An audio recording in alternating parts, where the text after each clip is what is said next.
Поради штрајк на грчките земјоделци и понатаму останува затворен граничниот преминев зони. Незадоволни од одлуката на грчката влада за зголемување на дануците, цената на социјалните придонеси и на горивата, грчките земјоделци веќе 12 дена се на блокади.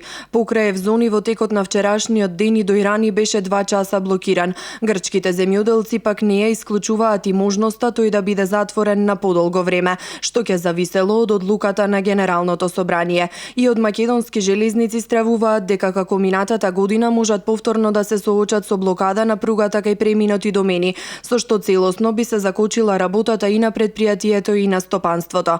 Пред неколку дена македонската влада овозможи транзит на нафта и нафтени деривати и на премините Меджитлија и Дојран.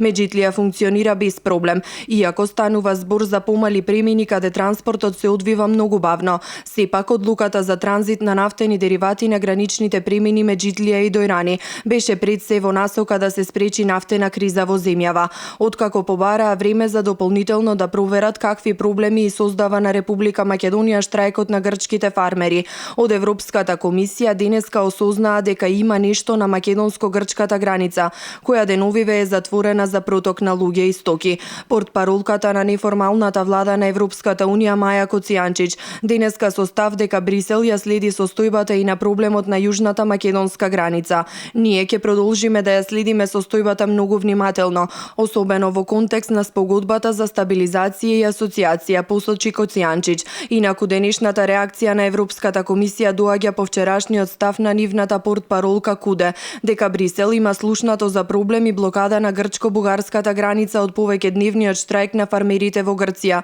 но не и за блокадата на јужната македонска граница. Запрашана за коментар на проблемот што земја членка на Европската унија и го нанесе на Македонија, со кој државата се најде на рап на нафтена криза, гласноговорничката на Европската комисија вчера одговори: бидејќи инсистирате, само ќе истакнам дека ние имаме информации од грчките и бугарските власти за тоа дека фармери ги блокираат нив, но во однос на инциденти кои истакнувате ќе мораме да провериме со колегите, истакна вчера Луција Куде, портпарол на Европската комисија.